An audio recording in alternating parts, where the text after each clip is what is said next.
L'appello che facciamo è chiaramente quello ai ragazzi di contattarci o di tornare spontaneamente, non sappiamo dove siano esattamente, e chi li vede di contattare o le forze dell'ordine, il 112 o comunque i numeri che sono girati.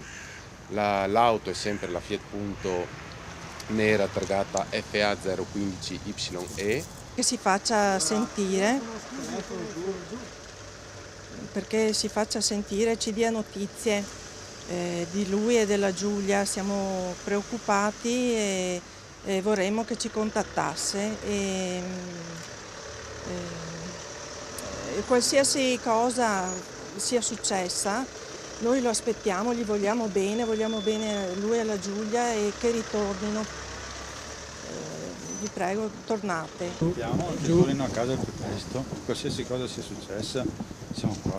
È un appello congiunto, disperato, quello dei genitori dei due 22enni di cui non si hanno più notizie da sabato sera. Si sono ritrovati nella casa di Giulia, in via Aldo Moro a Vigonovo, il papà Gino insieme a Nicola ed Elisabetta, i genitori di Filippo, uniti nell'angoscia di queste estenuanti ore d'attesa, sussultando a ogni squillo del telefono, ma anche nella speranza che i loro figli rientrino a casa sani e salvi. Per questo hanno trovato la forza di lanciare un appello davanti alle telecamere, ai loro figli e a chiunque possa essere d'aiuto, fornendo quanti più dettagli possibile. Giulia è alta 1,63 m, ha i capelli castani con frangetta, porta un maglione azzurro, una gonna marrone corta a tubino, calze, scarpe a mocassino nere e un giubbotto cappotto nero. Filippo è alto 1,88 m, ha i capelli castano scuro. Un paio di jeans chiare con l'elastico alla caviglia, delle scarpe bianche color panna, dell'Adidas, un inserto dietro arancione, e poi aveva un giubbino nero corto in vita di tessuto tecnico, impermeabile e col cappuccio. E un appello anche ai telespettatori che, se vedono una grande Fiat Punto targata FA015YE